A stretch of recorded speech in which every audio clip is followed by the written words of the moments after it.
Bonjour. On assiste en ce moment à un énorme changement dans le monde de l'intelligence artificielle. Pendant longtemps, on l'a vu comme un outil qui répondait à nos questions. Mais aujourd'hui, elle agit. Et ça nous oblige à acquérir une toute nouvelle compétence, apprendre à manager l'IA. C'est ce qu'on va voir ensemble.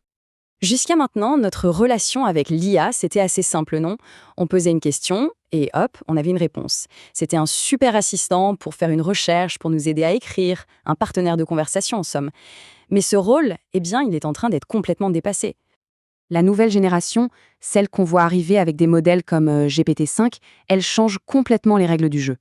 Ces IA n'attendent plus sagement qu'on leur donne un ordre, elles agissent d'elles-mêmes.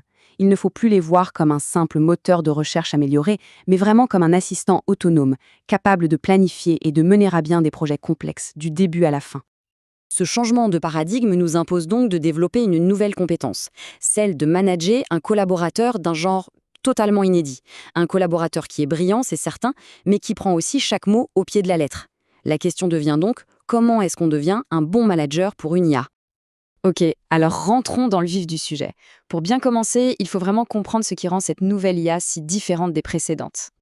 Il faut oublier l'image de l'outil passif qu'on avait en tête. Là, on a affaire à un véritable agent. Pour faire une analogie simple, c'est toute la différence entre un marteau, qui attend qu'on s'en serve, et un charpentier, qui, une fois qu'on lui a donné l'objectif, peut concevoir et construire une chaise de A à Z tout seul. La première mission de n'importe quel manager qui accueille un nouveau membre dans son équipe, c'est quoi? C'est de définir son périmètre, son niveau de liberté. Eh bien ici, c'est exactement la même chose. C'est à nous, en tant que manager, de jouer avec ce curseur. On peut par exemple lui dire d'être très prudent, de demander une validation à chaque étape, ou au contraire de foncer et de prendre toutes les initiatives qu'il faut pour atteindre l'objectif. Tout dépend vraiment du contexte de la mission. Et là, regardez bien la différence, c'est frappant. Avec seulement quelques mots, on transforme l'IA soit en un assistant prudent, qui va privilégier la vitesse avant tout, soit en un agent ultra tenace, qui ne lâchera rien tant que le problème n'est pas entièrement résolu. Tout le pouvoir, en fait, se trouve dans la nuance de nos instructions. Bon, passons maintenant à un cas concret pour voir comment tout ça s'applique dans la vraie vie.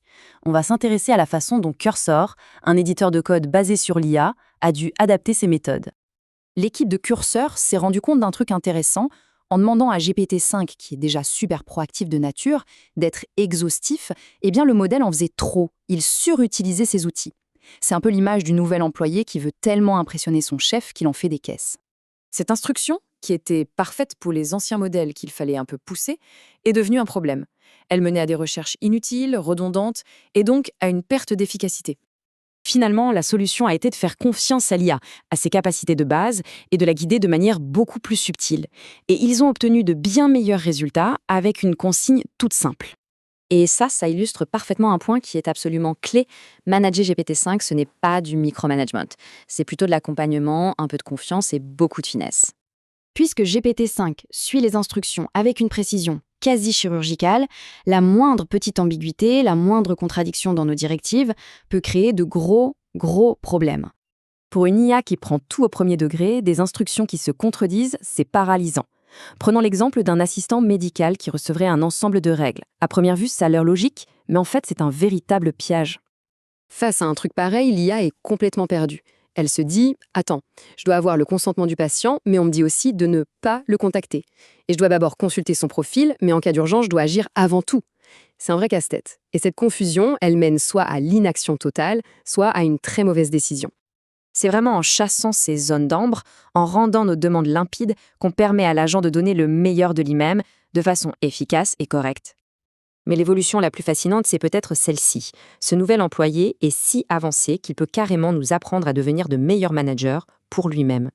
L'idée est toute simple, mais elle est incroyablement puissante. Au lieu de tester plein de formulations au hasard pour voir ce qui marche, on peut demander directement au modèle de quelles instructions as-tu besoin pour mieux faire ton travail. Cette approche, ça change tout. Au lieu de simplement subir les erreurs de l'IA, on engage un dialogue avec elle pour qu'elle nous aide à devenir de meilleurs communicateurs. C'est une vraie collaboration pour améliorer tout le processus. La grande leçon dans tout ça, finalement, c'est peut-être que plus l'IA devient puissante, plus nos compétences les plus humaines, la clarté, la précision de la pensée, l'intention dans notre communication, deviennent absolument critiques. L'outil nous oblige en quelque sorte à devenir de meilleurs communicateurs. Et c'est sur cette question un peu vertigineuse qu'on va se quitter, une réflexion sur la nature de notre partenariat avec ces nouveaux outils qui sont peut-être en train de redéfinir complètement les rôles qu'on pensait bien connaître.